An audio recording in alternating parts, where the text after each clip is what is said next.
Sa oras na makatakas ka na, Oras ng huwag ka nang babalik pa sambahin sa ang sitwasyon na yan ngalan mo. kung saan kailangan mo na namang sagipin ang sarili mo. Para Sitwasyon mabuhay habang na sadyang buhay umubo sa sa'yo puso't at isipan nagpahirap mo. sa'yo.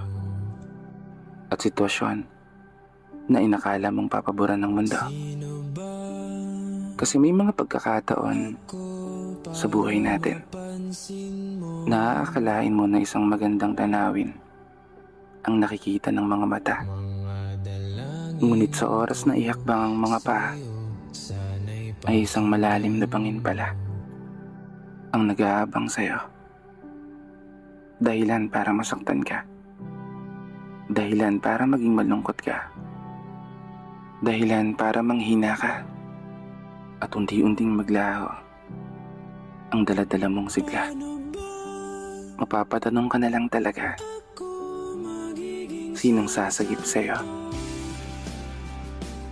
Sinong sasagip sa'kin? Sa oras na muli kong piliin ang sumugal at muling tumalon sa bangin na inakala kong para sa'kin. Huwag ka nang babalik pa sa sitwasyon na kakaawaan mo ulit ang sarili mo habang nakatitig sa salamin. Tumutulo ang mga luha ng palihim at kusang paulit-ulit tumatakbo sa isipan yung mga nakaraan na hindi mo na dapat gagawin. Bumangon ka at tatagan mo ang loob.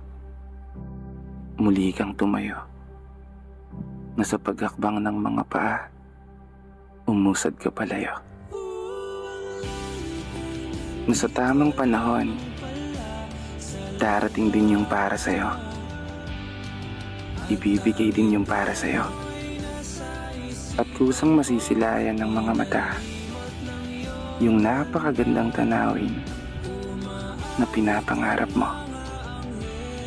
Kasama ang tamang tao na gagabay sa'yo, magmamahal sa'yo, at taong magmumulat sa'yo sa kung gaano nga ba kaganda ang mundo.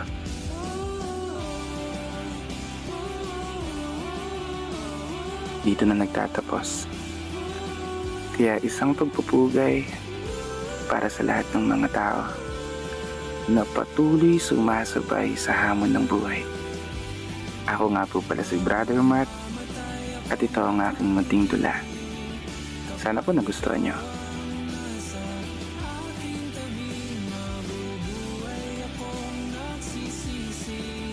Kapag sang